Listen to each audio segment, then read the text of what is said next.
Bueno, arratsaldeon eta eskerrik asko eta ongi etorri saio honetara bertaratu zareten guztioi.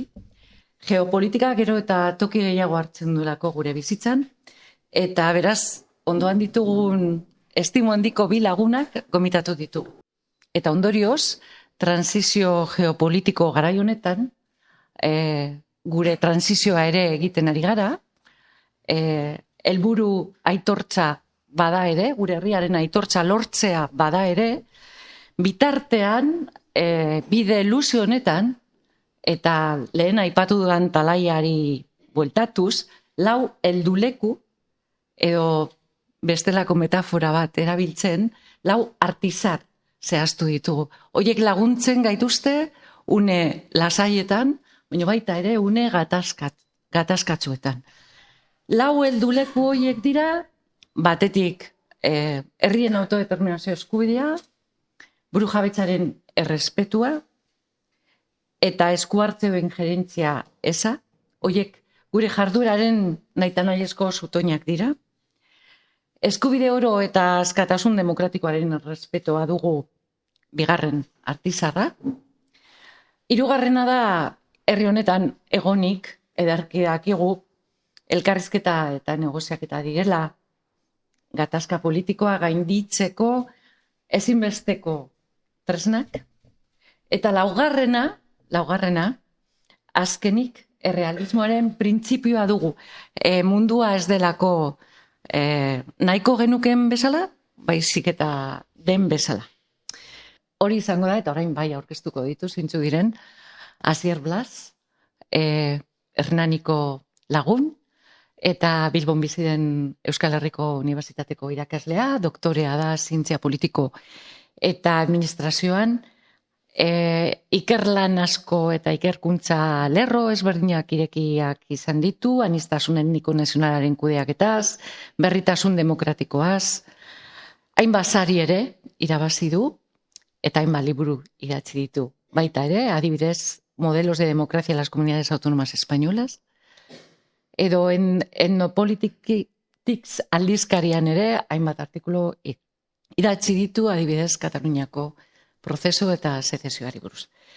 Eta, bueno, ja bukatzeko Asierrekin, hainbat komunikabideetan kolaboratzaile, idazle, komentagilea, bueno, hori da Asier. Eta nire ondoan, Fernando Barrena dugu, Fernando Naparra dugu, ibilbide luzeko militantea karatu du ezker independentistean, eta igual hainbeste jendek ezaki, Fernando ere edizio munduan ibilia zela, luzaz, txalaparta argitaletxean. Goi mailako teknikaria da, nazioarteko merkataritzan eta graduatua nazioarteko harremanetan, eta batipat parlamentario izan da, Nafarroko parlamentuan eta baita ere Europako parlamentuan, eta bi arazten den ganbaina horretan, hautagaia EH Bilduko zerrendetan. Bueno, hori ezan da, eta gaiari helduko diogu, eta hasiko gara munduko marko global hori aipatuz, eta beraz, iratzarrek egindako munduari zo deitzen den geopolitikari buruzko irakurketa horretan esaten genuen transizio geopolitikoan bizi garela, eta mundua ez dela izango, edo nazioarteko ordena ez dela izango ezagutu dugun bezala. Eta esaten genuen munduaren boterearen birbanak eta fase sakon batetan sartua zela. Asier, komentatzen aldiguzu pixka zein nolako tendentziek ezaguarritzen duten deskribatzen ari garen transizio fase hau?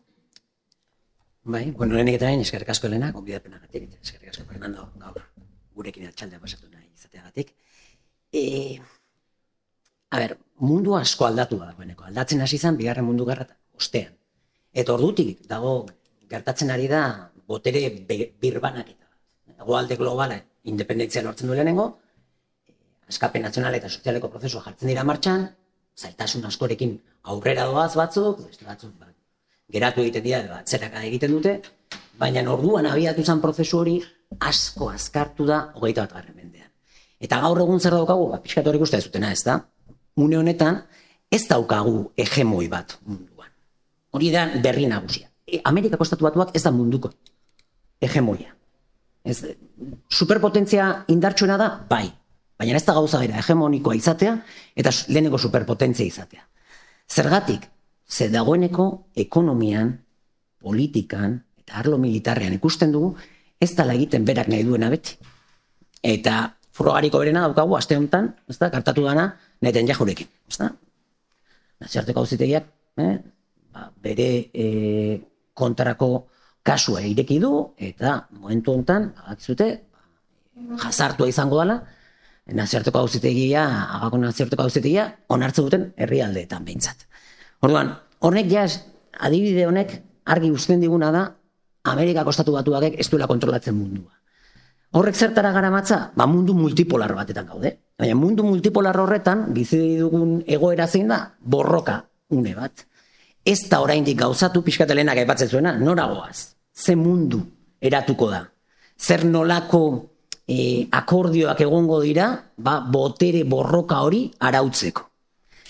Hori ez dakigu, eta nola une horretan gauden, oraindik nola jaiotzen dira normalean konstituzioak, legeak, azkenean, eta inkluso bakerra badagoenean, bakeitun bat egiten da, akordio bat egiten da maieran, eta guztiek zer egiten dute, aldez aurretik egondana da, borroka une bat, eta borroka une horretan lortu dan botere oreka hori, ze egiten dugu, islatu egiten dugu konstituzio batetan, islatu egiten dugu bake akordio batetan, islatu egiten dugu lege batetan. Horrek ez du esan nahi, borroka bukatzen danik, ez, borrokak jarraitzen du.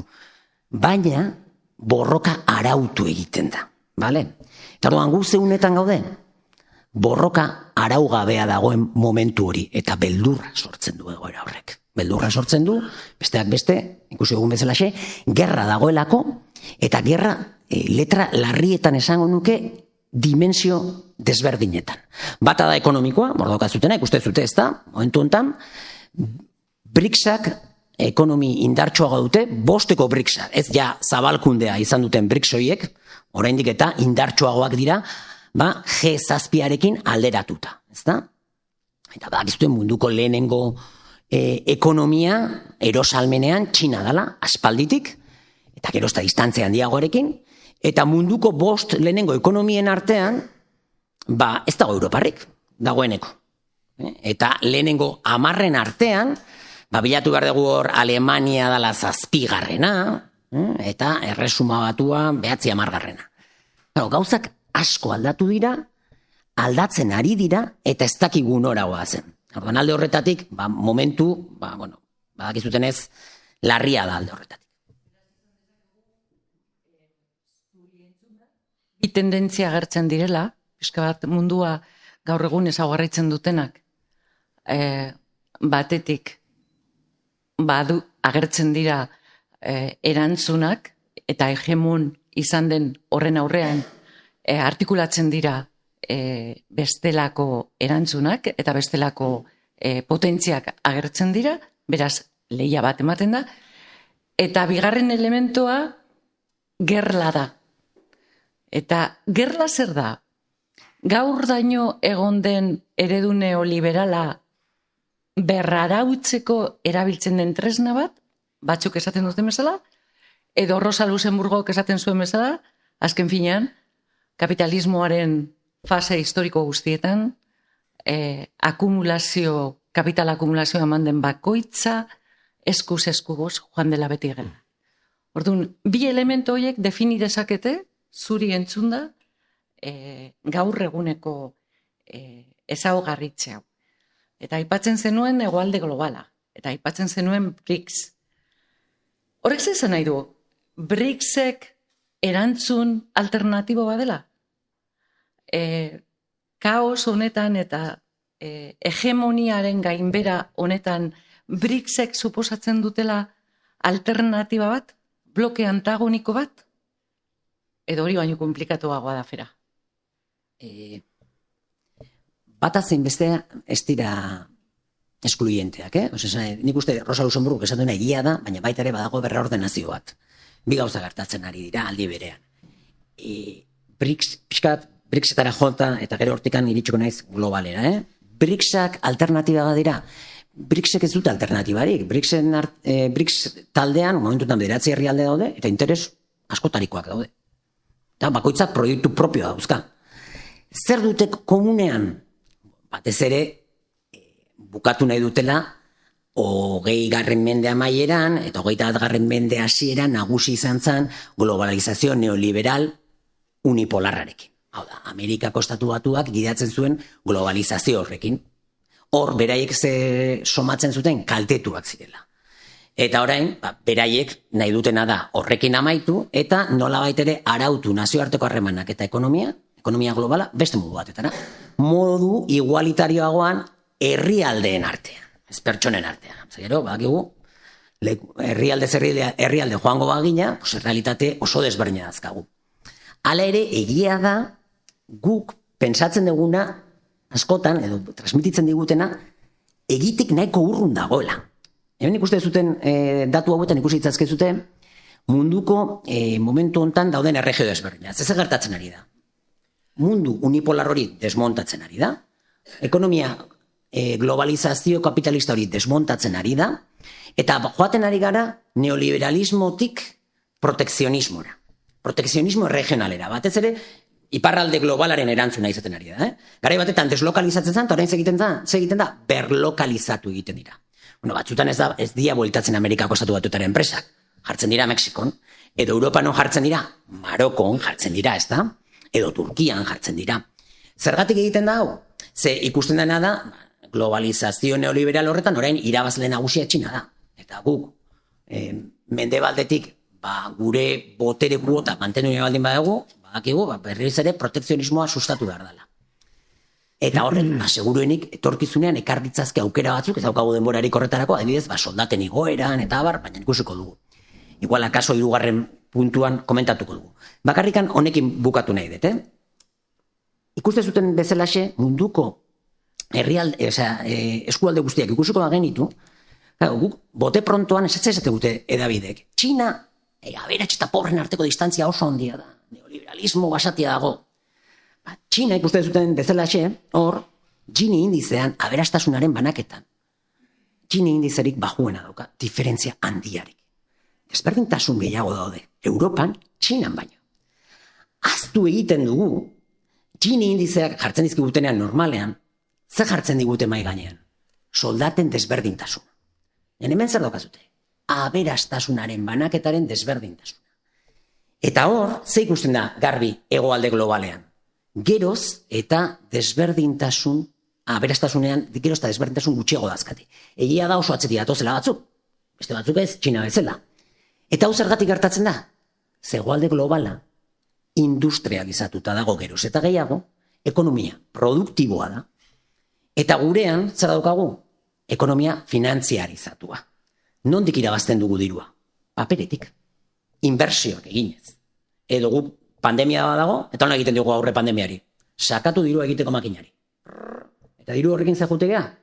Bai, hegoalde globalera, erostea, petroleoa, gaza, hostailuak, kotxeak edoena helakoak. Claro, hor dago momentu hontan talka hori. Ekonomia produktibo eta finanzieroen artean pixka da simplifikatuz. Eta badakite, ekonomia finanziero horretatik bizi direnak ezin direla bizi betirako. Horregatik doa berrindustrializazio prozesu bat bultzatu nahian. Eta orduan Txinak, ze papera jokatzen du? Zen hemen hitz egiten ari gara mundu multipolar batetaz, baina mundu multipolar horretan, estatu batuen poderioari aurre egin diezaioken potentzi bakarra, Txina da. Orduan, ze papera jokatzen du Txina? Zer mundu multipolar batetaz hitz egiten ari zen Asier? Mundu bipolar batetaz ez alitzateke zehatzago? Atxaldeon lehenik eta behin, eta plazerra zuekin egotea, eta eskerrik asko gobia penagatik, eta plazerra zurekin hau konpartitzea. Nik mamiari heldu aurretik gauza bat esan nahiko nuke, pixka bat, behintzat nire gandik zer espero dezakezuen, eta hor zoretelako, etorri da ezarete entzutera zein den gure iritzia planteatu dizkiguten gaiei buruz. Nik lehenik eta behin esango nuke, askotan, eta gai hauetan, geopolitikako kontuetan, joera handia dokagula nahi dugu azterketa erras bat, erras ulertzen dena, azterketa bat, eta beraz askotan bilatzen dugu, gatazka honetan nor da ona eta nor da txarra, Bueno, pues hau da, buruan izan behar dugun lehenengo gauza, hemen ez dago onik eta ez dago txarrik. Igual daude txarrak eta okerragoak, Orduan, beraz, nik uste dut hori importantea dela buruan edukitzea hasi aurretik. Eta gero bestetik, nik uste dut gu hemen gaudela errealitate batzuk komentatzeko eta gauzak nondik doazen azaltzeko, evidentemente gaukagun ikuspegi ideologikoak agintzen du, honetan guztian, baino ezinezkoa da ere bai dena ongi esplikatzen eta enkajatu arazi egiten duten irakurketak egitea. Nik uste dut gaia konpleju egia dela, dena batera ulertzeko eta idei itxi eta borobil bat egiteko ulermenaren zentzuan.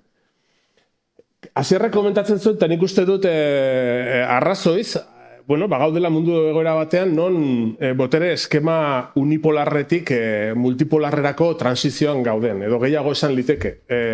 Gauden eskema batean, non multipolaritatea ja dagoeneko instalatu eginda, errealitate bat da, eta momentu honetan, erabakitzen ari dena da, nire ustez, zen olakoa izango den multipolaritate hori, diseinu desberdinak egon daitezkelako. Eta zuk orain berriki ipatzen zenuen, Txinak ze paper jokatzen duen. Askotan hitz egiten delako multipolaritate bat lau erpin edo izan lezakeena, baina batzutan esaten da ere bai, eta nik uste dut arrazoiak badaudela horrelako zerbait pentsatzeko, Europar Batasunak eta Errusiak multipolaritate hortan joka lezaketen papera ez zote litzatekeen izango Estatu Batuen eta Txinaren menpeko paper bat, eredu bat edukiko lituzkena bi polo, Estatu Batuak eta Txinak, arrazoi obioengatik, eta bi azpipolo menpeko, multipolaritate bitxi bat. Baina, bintzat, pentsatu dezagun, nik batzutan hau azaltzeko erabiltzen dut kuadrilateroaren metafora, Pentsatu dezagun multipolaritatea da mundu mailako edo botere globalaren banaketa nola egiten ari den, Eta beraz, kuadrilatero horretan nortzuk ari diren okupatzen izkina ezberdinak. Esan dugu, argi eta garbi, Estatu Batuak eta Txinak badaudela hortan, Estatu Batuak ja ez dira lehengo superpotentzia ura, dekadentzian dagoen superpotentzia bat da, jarraitzen du superpotentzia izaten, jakina, bere almenak maila ekonomikoan edo militarrean izugarriak dira oraindik ere, baina Txinak azkenek urte hauetan izugarri aldatu egin du bere burua, Hemen gauden askok, gogoratuko dugu nola orain dela 30 urte, txinatarrean, izkinako txinatarrean, gauza bat erostea, gauza bat gehienetan beste nonbaitetik kopiatua, oso kalitate txarrekoa, denbora gutxirako erosten genuen zerbait zela, eta oso gauza merkea. Hori Txinaren produkzio eredu bezala aldatu da izugarri. Txinak momentu honetan badauzka bi abantaila kompetitibo ekonomiko garaitu ezinak direnak ia, eta da alde batetik sekulako potentzia dela teknologian, adibidez, momentu honetan esaten da, mundu mailako adimen artifizialeko adituen 3 laurden txinatarrak direla, eta gero bestetik badago eskulanaren oso prezio basua, horrekin konpetitzen du modu izugarrian. Orduan, osatzen ari da kuadrilatero bat, Txina, Estatu Batuak, nik uste dut, gehiago itzen du gero nahi baduzu hortaz, baina nik uste dut Ukrainiako gerrak ere badaukala zerikusirik Errusiak barkatu, izkina horren inguruan egiten duen erreibindikazioarekin, Errusiak besteak beste, Putinak besteak beste ez, Errusiaren jarreran Ukrainiaren inbasioan izan da esatea nazioarteko komunitateari, aizue mundu mailako banaketa banatzen ari zarete honetaz, gogoratu zaitezte gu hemen gaudela, gu hor egoteko bokazio daukagula, eta gainera 6.000 buru nuklear ditu dela, eta oso ero nagoela, oso zoro nagoela, ez? Beraz, kontutan hartu nazazue, eta kolpe hori eman du mai gainean, ez? Eta laugarren izkinean, Europar Batasuna egon beharko luke modu natural batez, baina kontua da, Europar Batasunak momentu honetan badituela arazo batzuk, gero komentatuko ditugu ere bai, bihurtzen dutenak hegemon regional bat, baino nahiko ahula botere globalaren detentzioari dagokionez, ez? Beraz, eta horri nik gehituko nioke, estatu batuek, gainera, estatu batuak oso konstiente dira, ez? Evoluzio hori ematen ari dela, beraien posizioaren kaltetan, ez dira desagertzen direnik, botere banaketa hortatik, baina bai, beren errola ja ez dela lehenengo lidergo errol berdina, eta estatu batuek erabaki dute transizio hori, multipolaritateari begirako transizio hori, ez dela modu baketsuan egingo. Borrokatu egingo dutela, eta nik uste dut, hortan ere, aurkitzen dutela zentzua, ikusten ari garen, hainbat gatazka armaturen proliferazioa, eta orain gerra proxiak, ez, deitzen dituzten horiek. Gerra proxiak, bakizue, dira gerra batzuk, non atzean dauden potentziek ez duten zuzenean borrokatzen, baino gerra hori planteatu egite dituzte tarteko estatu batzuen bidez, eta beraien lurraldean kokatzen ez diren agertoki belikoetan, ez? Eta, bueno, bukatzeko sarrera honekin, esango nuke, honetan ere bai, ulertzerakoan gauzak nola dauden, buruan eduki egin behar dela estatu batuen izaera zein den, eta estatu batuek berezkoak dituzten ezaugarri batzuk kanpo politikari dagokionean, ez? Estatu batuek badute oso txertatuta Amerikar excepzionalitatea, ditzen den gauza bat, segurazki entzun duzue, Amerikar excepzionalitatea da ideia autopertzibitu bat, ez? Nolabait beraiek uste dute munduan zehar demokrazia liberala zabaltzeko erronka daukatela, bete beharra daukatela, eta beraz zeregin hori eraman behar dutela, hala edo nola munduko txoko guztietara. Honek zerikusia dauka beraien historian zehar izandako gauza ezberdinekin, eta inkluso Mendebalaren konkistaren garaiko ideiekin, ez? Baina, bueno, hortik edaten dute, eta errealitate bat da, eta gainera, esan behar dugu, hau txertatu dagoela orokorrean gizartean, eta nola ez, klase politiko osoan. Honek esplikatzen du, batzutan, nola kanpo politika ez den sobera aldatzen, estatu batuetan administrazio aldaketa bat ematen denean. Funtsean, ideia autopertzibitu hori dalako kultura politiko amerikarraren parte. Errepublikarrak edo demokratak izan, orokorrean, nabardura asko daude dakizuenez. Baina orokorrean hori ematen da. Eta gero bestetik, horrekin batera zimarratuko nuke administrazio guztietan badagoela beste ideia bat txertatzen dena eta zerikusi handia daukana nazioarteko harremanen konzepzio errealista deitzen den batekin, ez? Eta konzepzio errealista horren arabera, beraiek uste dute, estatu batuek lidergoa mantendu behar dutela bai ekonomian, zein kapazitate koerzitibo aldetik, militarra, eta hortik eta bakizue, ohitura daukaten hortan izugarri inbertitzeko eta horri makineria militarrari eusteko, baina horrekin batera badago detaile bat, oso importantea dana da, ez da nahikoa beraiek inbertitzea eta lidergoa edukitzea politikan edo ekonomian edo eremu militarrean. Horrekin batera oso barneratuta daukate, beraiek mundu marbilako lidergo hori mantentzeko, ekidin behar dutela edo nola ere, mundu mailako inongo potentzia erregionalik,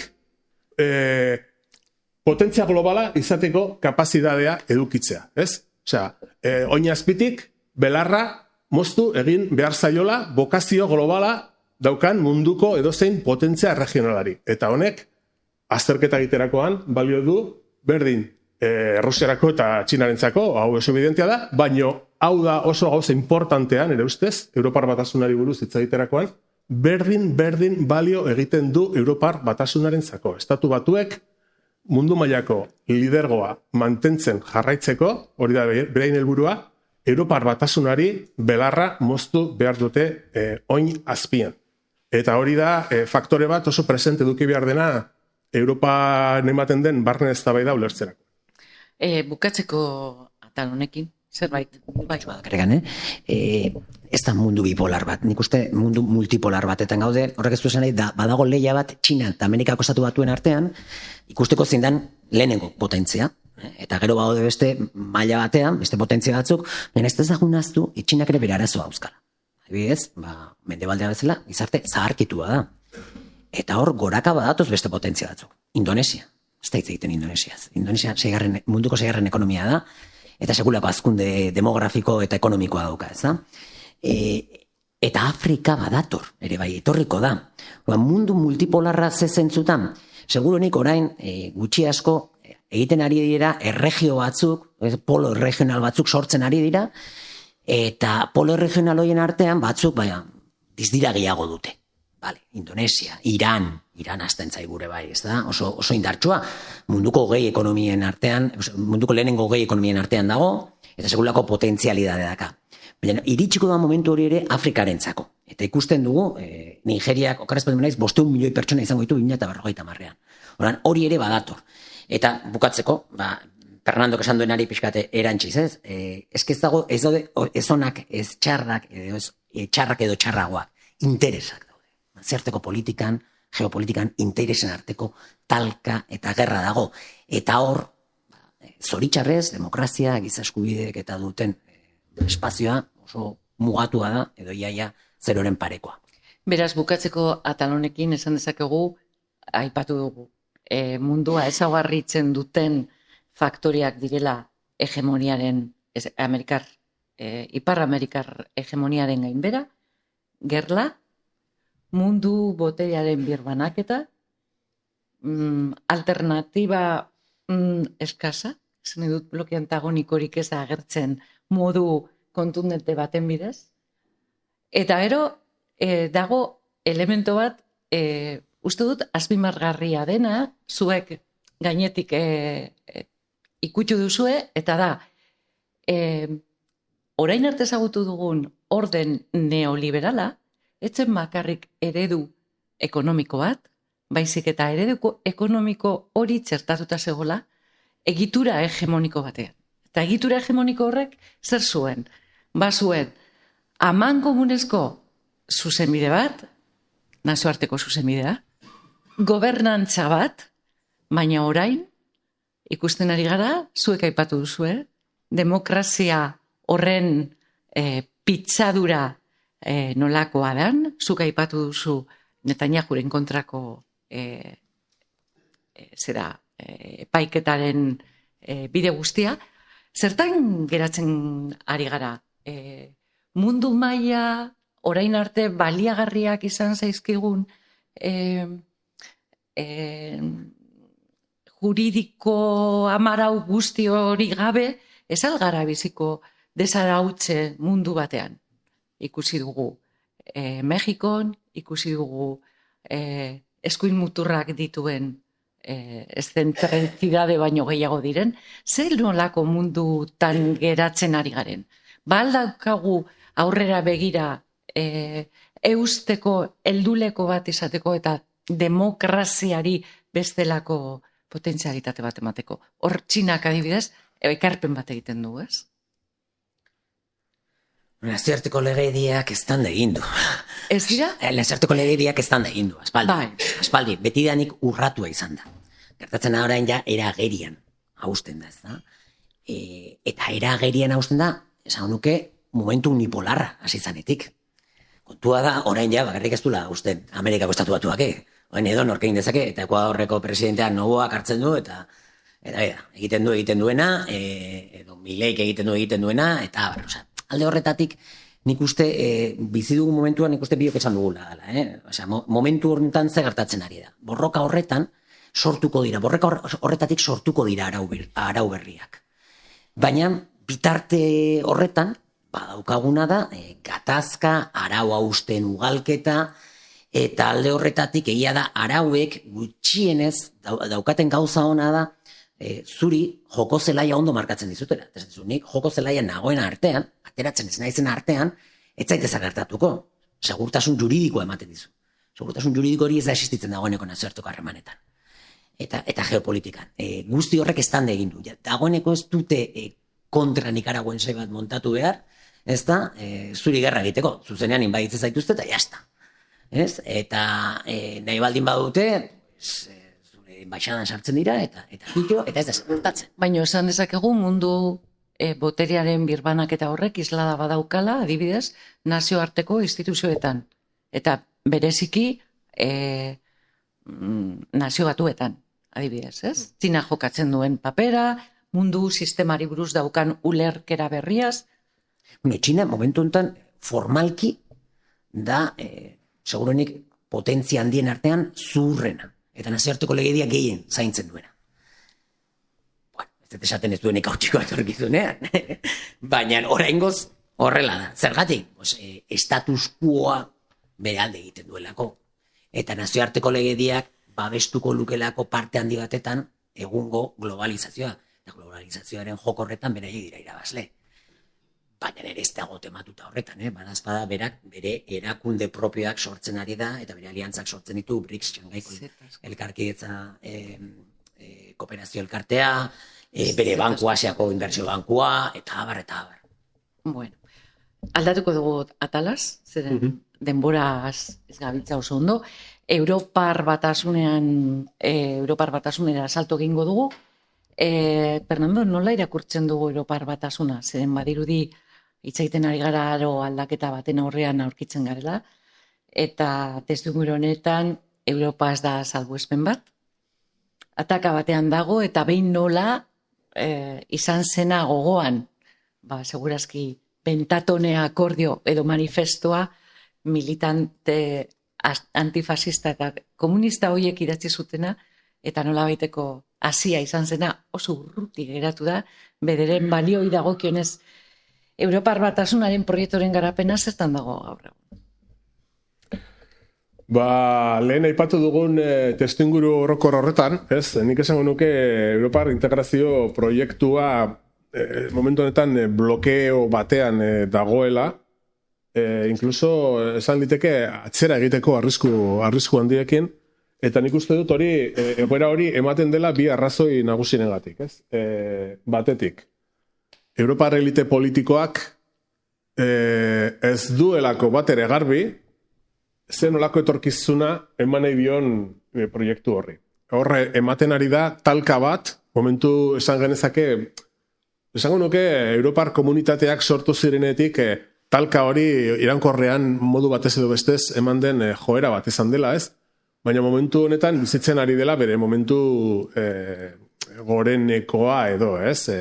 Intentsitate gehien ematen ari den momentua. Eta ze talka da hori?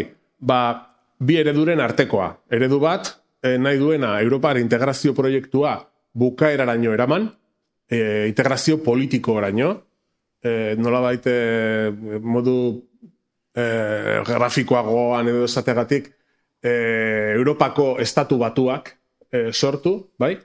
Estatuen kapazitatea gelditzea maila pal batean, eta eskumenak eta zesioa egitea Europar egitura bati izango lukena parlamentu bat behar den bezalakoa, ez orain dagoena bezalakoa, eta inkluso gobernu Europar bat izango lukeen egitura bat, ez? Besteak beste. Eta horiek nolabait ditzen da federalistak, eta gero beste batetik, ez dakit nola ditu, estatu zaleak edo deitu genitzazke ez, nolabait esaten dutenak, Europa ja urrunegi joan egin dela, eta esaten dutenak ez ote den momentua iritsi karretea ez biltzeko, ez? Eta berreskuratzeko estatuentzat Europar batasunari aspaldian utzi egin zitzaizkien eskumenak. Beraz, federalistak eta estatu zalen arteko talka handia dago. Zer gertatzen da? Eredu horien atzean oso bizio kontrajarriak daudela Europari buruz, ez? Batzuk eta esan dudan bezala, Europako estatu batuak defendatzen dituzte, beste batzuk estatuetara bueltatu nahi dituzte Eskumenak lehenengoek Europa indartsu bat nahi dute, lehen aipatzen genuen, ez? Multipolaritate globalaren eskema hortan, Europa indartsu bat jokatzeko kapazitatea daukana, parentesi artean, aparte hitz egin beharko genuke nola eta zeren arabera jokatzeko kapazitate. Hori ere, guk ikuspegi ezkerreko ikuspegi batetik oso presente eduki behar dugu. Baina behintzat Europari joko bat ematen diotena botere globalaren eskeman, eta kontrajarriak beste batzuk nolabait mundu mailako boterearen aspektu hori estatu batuei utzi egiten diotena lidergoa mantentzen, eta estatu batuak izan daitezela garai unipolarrean jokatzen zuten papera, jarraitu dezaten jokatzen, ez? Azken finean... Fernando, horren karira asko hitz egin da adibidez Europaren autonomia estrategikoaz, baino, bueno, NATOren ustaileko, uste dut 2022ko ustaileko gailurraren ostean eta kontzeptu nola zen, estrategiko horren ostean, badirudi Europar Batasunak oso subordinatuta geratu dela, oso estatu batuaren menpe, eta horren islada ikusi dugu bai Ukrainiako gerrarekin, eta horren ondorioz sortutako gainerantzeko elementuekin. Presupuesto militarra, presioen igoera, gaza eta erregaiak erosteko inposizioa,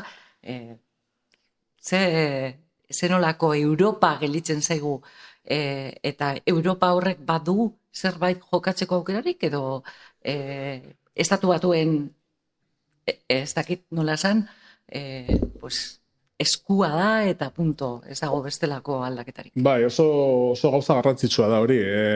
Suposatzen dut entzun duzuela, ez, kontzeptu hori, autonomia estrategiko europarraren ideia, autonomia estrategiko europarra. Hori da, kontzeptu bat hasi zena zabaltzen orain dozena bat urte, okerez banago, hor nonbait, bai? Eta nolabait, autonomia estrategikoa simbolizatu nahi zuena zen Europak nahikotasuna, subirautza nahikoa, kapazidade nahikoa, izan behar zuela bere interesen arabera, bere burua antolatzeko, eta baita ere, kanpo politikari begira jokatzeko. Autonomia horren beharra areagotu egin zen izugarri pandemia garaian ikusi zenean Europan ez zegoela ez da maskarillak egiteko fabrikarik ere, ez zegoela soberaniarik eremu produktiboan, ezken finean Txina bihurtu delako mundu osoko fabrika, ez? Eta Europak berreskuratu egin behar zuela ere kapazidade hori. Horrek ere badauka irakurketa garrantzitsu bat segurtasunari dagokionez, ez? Segurazki hau da, autonomia estrategikoa hitz egiten denean, gehien bat, suposatutzat hitz egiten dela, segurtasunari dagokionez. Segurtasunari buruzko konzepzio bat oso lotuta dagoena defentsarekin, ez? Ez duena hitz egiten, ez? Giza segurtasunaz, edo segurtasun integralaz, non defentsa...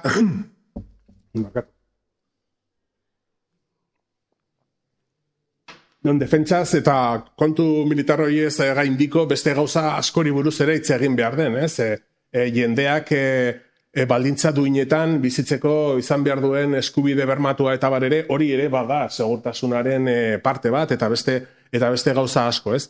Baina, zer gertatzen da?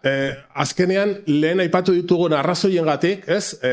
Esan dizuet, nire ustez, hor estatu batuen kanpo politikaren atzean ze konzepzio dagoen, eta gogoratu esan dugu, beraiek lidergoa bai ala bai mantendu egin behar dutela, eta bigarrenik hori mantentzeko ezin diotela beste inongo potentzia regionalari uzten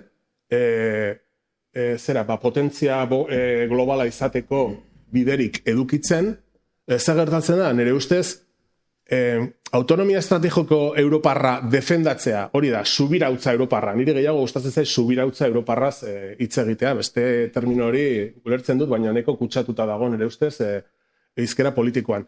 Subirautza politiko europarraren aldekoak baldin bagara, oso present izan behar dugula, subirautza europarra ez dela inondik ere kompatiblea Europar Batasuneko estatuak estatu batuen interesak zerbitzatzeko egina dagoen erakunde militar bateko, hori da, NATO-ren kide izatearekin. Nola ulertzen da subirautza Europarra? Azkenean, Frantzia, Alemania, Espainia, estatu guztiak, gehienak bintzat, baldin badira, estatu batuen kanpo politikaren zerbitzurako dagoen egitura militar bateko kide. Nik uste dut hori kontrasan betea dela, eta horrek izugarrizko kaltea egiten diola Europar proiektuari etorkizunean. Nik esango nuke momentu honetan Europar proiektuak dituen etxai nagusiak direla hauxe bera, konzepzio kontraesankor hau, Europak ezin duela inoiz autonomoa izan, NATOko kide den bitartean, estatuak, ez batasuna, baina estatuak NATOko kide diren bitartean, eta gero bestetik, bigarren arrisku potentea da ultraeskuinaren azkundea. Zergatik? Badakizue Europar Kontseiluan, bai, gobernuak eta biltzen diren espazioan, Europar Kontseilua, badagoela arau bat, eta da, erabaki potoloen inguruan, behar dela estatu guztien onespena, erabakiak aho batez hartu egin behar direla. Hainbat gai estrategikotan, direla Europar hiritartasuna, edota migrazioa, seguritatea, justizia, eta bar bat, ez? Gai tegi dago bat 12 eskumenekoa. Horretan beraz, nahikoa da, estatu bat egotea ultraeskuineko gobernu baten inguruan lotuta, eduki batzuk, edo inkluso agenda bera blokeatzeko Europar Kontseiluan. Jarriko dizuet adibide bat. Orain dela gutxi onartu egin da migrazio eta asilorako itun berria, ez? Hau egin duen honen ardura zeukan Komisio Europarreko komisarioa Ylva Johansson da. Eta emakume hau da suediarra, emakume aurrerakoia da, alderdi sozialistatik dator, eta inkluso egona zen alderdi komunistan, emakume ireki bada, berarekin gauza askotaz hitz egin daiteke, ez? Berak zeukan ardura proposamen hori migrazio politikak eta nondik joango ziren jasotzen zuen proposamena. Emakume honek esaten zigun, adibidez, berak ez zeukala, inongo margenik eduki aurrerakoiak eta balekoak dituen proposamen bat parlamentura eramateko, badakilako Europar Kontseiluan, hor daudela Hungaria, hor daudela lehen Polonia, orain Eslovakia, Italia, ez? Badago hor, ultraeskuindar estatu kuadrilla bat, prest dagoena, gustoko ez dituzten enfokeak eta inkluso agendak blokeatzeko eta ez inora ere ez iristeko. Beraz, ultraeskuinak eduki du eta ematen duen ez datorren legealdian azkunde bat iragartzen ari dira, ez dakit gauzatuko dena ez, ojala ez, baina aukerak badaude baiezkoa izateko. Ultraeskuinak kapazitatea dauka Europar politikaren kontu asko eta asko baldintzatzeko, ez? Eta hori oso kezkagarria da. Horregatik askotan igual entzuten dugu, ultraeskuinak irabazitu hauteskundeak Hungarian, eta pentsatzen dugu, gisajoak, baina Hungaria oso urrun dago. Ez. Hungaria, bai, ez dago hain urrun batetik, baina gero bestetik, gogoan izan behar dugu jende honek gauzak eta antolatuta dauden moduan, eta Europar Kontseiluari onartzen zaizkion, aitortzen zaizkion eskuduntzen baitan, kapazitatea badaukatela Europar politikak oso modu txarrean eta bortitzean baldintzatzeko. Asier, orduan zertarako goaz Europara? Edo Daniar sozialdemokratek irabazten dute, eta orduan, ze ondo, beraientzako bai, etorkinentzat ez, eta errefugiatuentzat ez da ere. Ze Daniarrak hori izta epatzen. Horrelako politiketan, seguruenik muturrean daude, eta eskuin mutur asko, baina muturrenago. Zer gertatzen da, Daniarrak direla Amerikako estatu batuen urpekontzi horia Europar Batasunean, aspalditik. Bigarren mundu gerra ostetik. Eta orduan ez da ezer gertatzen. Senato zalea baldin bazea, ez da ezer gertatzen. Izan zaitezke fatxa, orain Meloni, Ursula von der Leyenen sisterra da. Eta ez da ezer gertatzen, noski. Orduan, honek ere, zipristinduta dago geopolitikarekin, beste behin ere, ez da? Eta baldin bazara fitzo, eta hiltzen baldin bazaituzte, ez dute hil, baina, bueno, ez da, inkluso kaka, botatzute bere gainean, ze, klaro, hau populista bada, eskuinekoa, baina arazoa ez da hori, arazoa eskuinekoa ez da, badakigu ezkerrekoa gala. Nazionalizazioak egiten saiatu zen, imaginatu, Europar batasunean. Baina, etorkinen kontrakoa, sozial konservadorea, baina zein da funtsen arazoa, gehiegi bidatzen dura Moskura, ez da? Orduan, karo, zein da Europak daukan arazo nagusia? Eta pixka zintzoak izan behar du. Nola jaiotzen da Europar batasuna? Europar batasuna da Amerikako Estatu Batuen proiektu geopolitiko bat. Jaiotzetik. Ez dago dudarik. Zein izan zen Europar batzordeko lehenengo presidentea? Holstein. Zein izan zen Holstein? Nazi bat. Eraman zuten Amerikako Estatu Batuetara, eukizuten urtebetean, ekarri zuten honea, eta jarri zuten presidente bezala. Eta ordutik, Europar batasuna da Amerikako Estatu Batuen proiektu geopolitikoa. Zer esatezun Zinoviev Berzinskik bere The Orange Bowl liburuan? 1997, geopolitika pixkat ezagutzen duzuena, Amerikako Estatu Batuetan egon diren geopolitologorik importantenak, azkenekoak Kissinger, Berzinski, biak dagoeneko hildak, eta Berzinski famatua izan zen, zer estatu idazkaria izan zen, aholkularia Obamarekin, aholkularia Bill Clintonekin, Carterren estatu idazkaria, berak esaten zuen, Europar batasuna zer da? Europar batasuna da gure protektoratua. Eta zertan dago orain Europar batasuna? Bere atzekaldeko patio berria bilakatzen. Bere Latinoamerika berria bilakatzen ari da. Egia da, eta hortan ni Europar federalista naiz, eta pentsatzen dut zein izango litzatekin soluzioa? Integrazio gehiago, demokratizazio Europar eskalan, eta egon dira momentu batzuk horretan bidea urratzeko aukerak egon direnak. Baina batez ere esango nuke 80. hamarkada hasieran, bazirudien Alemaniako batasuna gertatu zanean, eta horren arira bazirudien Europar autonomia estrategiko hori, autonomia estrategikoa gero egia da, Fernando kepatu duna, azkeneko urtetan erabiltzen da, era integralagoa, baina jatorriz, autonomia estrategikoa etzan esaten noren gandik, baina etzan Amerikako Estatu Batuen gandik, eta batez ere arlo, defentsa arloan, aipatzen zuen bezala, ez? Eta, klaro, defentsa arloan erabat, gatibu gauzkate, eta horrek ja, zer esanik ez, Alemania okupatuta dago militarki. Imaginatu, Amerikako Estatu Batuetako base militarrez josia dago, eta militarrez josia. Eta horrela, zartatzen dizute azpigitura bat norrestina bezala? Ez du importa, xilduko gara, ze, klaro, kolonia bat gara. Klaro, arazoa zein da nire ikuspegiti demokratizaziorako eta federalizaziorako.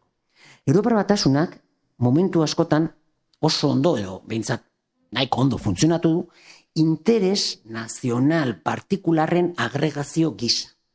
Honekin zer esan nahi dut? 3 gauza zeuden egiten zutenak Europako estatu desberdinen artean interes nazional partikular horien agregazioak funtzionatzea. Adibidez, ni Euskal Herritar bezala ondo datorkit Estatu Espainiarra Europar batasunean egotea, ze beste instantzia judizial badago. Adibidez, eta badakizute ondori, ez da? Eta gutxienez garantia gehiago emango dizkit, ez da? Gainera, ez baldin banator, estatu batetik izan dela diktadura bat, badakit Europar batasunean sartuta, igual demokratizazioan aurrera pausoak eman daitezke, giza eskubideen aitortzan, hori da, motibo bat, ez da bakarrik Estatu Espainiarren egon, beste herrialde askotan egon da. Beste bat zein da, geopolitikoa. Ni baldin banaiz, Baltikoko herrialdetako bat, esateta izue, ni herrialde txiki bat naiz, independizatu berria, eta batasunean sartzen baldin banaiz, akaso igual nire mugak, hobeto egongo dira zaindutak, eta nire etorkizuna zainduta egongo da. Edo Eslovenia baldin banaiz, claro, Jugoslavia garaian, Jugoslavia oso indartsua zan, eta orduan esloveniarrek aukera zuten, adibidez, Austriako hegoaldean, Karintian dauden, beraientzako Eslovenia dan, eskualde horretako esloveniarren eskubide linguistiko eta nazionalak defendatzeko, edo Triesten, Italiako iparreki aldean. Baina, karo, ja independizatu naiz, eta bale, igual nire mugak ez daude, riskuan, baina geopolitikoki interesatzea ere Europar batasunean egotea, demokratizatzeko ne baldin bada bai, baita ere geopolitikoki. Ze horrela, nire nazionalkide horiek, gure estatuko mugetatik kanpo daudenak, bere eskubideak defendatzeko aukera gehiago izango ditut, eta Austria eta Italia presionatzeko, ezta? Orduan, baude, motibo geopolitikoak, demokratikoak eta giza eskubidei lotuak, eta hirugarrenak zein izango lirateke? Ekonomikoak, sozioekonomikoak. herrialde asko pobre izan da, sartzen gara Europar Batasunean, eta aberastuko gara. Orduan, 3 motibo hauengatik oso ondo funtzionatu du, interes nazional partikularren, nahiko ondo funtzionatu du, agregazio hori. Baina momentu batzuetan, hasi ziren interes nazionalagoen artean talka egote. Momentu oso importante bat izan zen 2008ko krisia. Ez da? Ikusi genuen Alemania eta Greziaren arteko talka hori, ez da? Adibidez, nik oso gertutik bizi izan nuen ez talka horri ere jarraitu nuen, baina Letonia eta Suediaren arteko talka. Zer gertatu zen Letonian? Krisia dator, eta zer egin zuen biek berain moneta zeukaten, koro suediarra eta letoniarrek lata zeukaten. Eta, klaro, zer egin zuen Suediak krisiari aurre egiteko? Koroa debaluatu. Eta arduan Letoniak zen, guk ere debaluatu ingo dugu lata. Eta zer zion Suedia? Zure sistema finantzieroaren 80% nere esku dago. Eta zuk debaluatzen badin badezu lata, zer gertatuko da gure pentsio funtsekin, gure inbertsio guztiekin, balore galduko dutela. Zer gertatu zitzaion Letoniari? Bere populazioaren 25% joan egintzan. Bere gazteen 40% joan egintzan. Eta urte betean bere barne produktu gordina 25%. Hori, bera, ezagunagoa duzue, ez dut errepikatuko Grezia eta Alemania artean. Beste momentu bat, COVID-19, pirateria Europar Batasuneko herrialden artean. Osea, iristen dira 4 milioi maskara Marsellara, 2 Espainiarako zian, 2 Italiarentzako, eta esate du Frantziak, hau niretzako. Edo Alemaniak esate du, mendikan esateatzen epi bat bere ere. Edo orain, Ukrainan dagoen gerrarekin, Rusiar inbazio eta gero ikusi dugun gatazka guztiekin. Iritsi gara momentu batetara non interes nazionalen agregazio partikular horrek ez duen funtzionatzen. Eta ze behar du Europar Batasunak? Interes komun partekatu bat. Eta hori falta da. Hori falta da, zaila da, egoera sozioekonomiko oso desberdina daudelako. Eta nola esplikatu behar diogu suediar bati, bere aberastasunaren parte bat partekatu behar duela bulgariar batekin. Hori gertatu ezean oso zaila izango da eraikitzea. Badauzkagu arazo batzuk, arazo edo abantaila batzuk, edo aberastasun bat, hizkuntza pila daude, nazio sentimendu pila daude, eta horrek egiten duena da, iritzi esparrurako, eztabaida publikorako esparru bat sortzeko zailtasunak sortzea. Ez dugu edabide berdinak ikusten, ez ditugu eztabaidak eta gaiak partekatzen. Beraz, hori badakigu horrela dela, gauza honak eta txarra dauzka, zertan zentratu beharko litzateke Europar Batasuna? Europar Batasuna zentratu beharko litzateke proiektu sozial eta demokratiko bat sortzean non elkartasuna funtsa izan behar du. Eta horretarako ezinbestean ezkerretik egin behar da. Gertatzen dena, ezkerraren abia puntua. Beraz, ezkerretik eta estaturik gabeko nazio izatetik. Hori izan daiteke bide bat Europa demokratizatzeko, eta uste dut 5 minutu gelditzen zaigula. Eta... oso motz, nik uste dut, baiet, zuk markatutako hildoekin bat egiten dut, nire ustez, eta zuk ere egin duzu azalpenean epamen bat oso interesgarria, ez? Nik uste dut, erreklamatu behar dugula, Europar Batasuna bueltatu egin behar dela bere balio sortzaileetara, ez? Urte nahikotxo pasatu dira, baino Bentoteneko manifestua idatzi zuten Spinelli eta Rossi eta haie guztiak 54an uste dut izan zela, gogoratu manifestu hura espetxetik idatzi zen. Eta hauek ziren pertsona batzuk oso konprometituak, komunistak ziren, eta sinesten zuten Europa batua eta sozialean. Eta nik uste dut, balore horietara bueltatu egin behar dela. Ezken finean, hitz egiten ari gara, Europa sozialaz, inor atzean uzten ez duen Europa hori, Europa bat aniztasuna babesten duena, eta beraz gu gure ikuspegitik gehitu beharko genuke herrien autodeterminazio eskubidea babestu beharko lukeen Europa bat, anistasunaren errespetu kontzeptu horren azpian. Eta nik uste dut, elite europarrek modu batez edo bestez jakin badakitela gauzak dauden bezala ikuspegi soziala ezin dutela erabat bazter utzi. Nik modu baikorrean aztertu nahi dut zer gertatu den Europar Batasunak nola heldu dion 2008ko krisi, zor krisiari, eta nola heldu dion COVID-aren krisiari. Oso krisi desberdinago eta badaude beste faktore batzuk komentatu behar direnak eta aztertu behar direnak, ez? Baina 2008koan esaten genuen zor krisiari eman berzitzaion erantzuna, Greziakoa gertu zenean, eta beltzezko gizonak, eta mobida guztia, ez? Gogoratzen zuen seguro. Esan genuen erantzuna finantziaria izan behar zela konpartitua, mankomunatua. Eta esan zuten, hori ezkerrak esan zuen. Eta erantzuna izan zen, hori zinezkoa da, hori trataduek ez dute legalki permititzen, bla, bla, bla, bla, bla.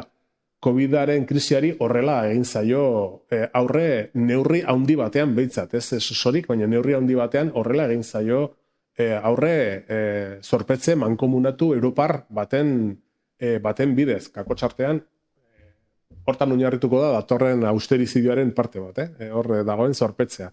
Baina behintzat modu mankomunatu baten bidez egin zitzaion aurre, eta momentu hortan etzen problemarik izan trataduekin, ez inongo disposizio legalarekin. Zergatik? Nik uste dut afekzioa oso orokorra zelako, oso handia zelako, eta bazekitelako horrelako erabaki bat hartu ezean, benetan Europar Batasunaren kosturak zartatu zitezkela oso modu errazean. Beraz, nik esango nuke, Europan badaukagula paper bat, Europa sozial hori defendatzeko, Europa osoko ezkerreko gainontzeko mugimenduekin batera, talderdiekin batera, eta gero bestetik, nik azpimarratuko nuke, estaturik gabeko nazio bat izanik, badugula hor bide bat lantzeko, gurea bezalako egoeran dauden nazio askorekin, ez? Hor daude, Katalanak, hor daude Flandriarrak, hor daude Korsikarrak, eta bar, legealdi honetan adibidez, pasaden legealdian egin dugu lan bat oso interesgarria, zakit aukera izan duzuen ikusteko, planteatzen duena modu legal batez nola abordatu liteke Europar Batasunetik autodeterminazio eskubidearen ariketa trataduak eta aldatu gabe.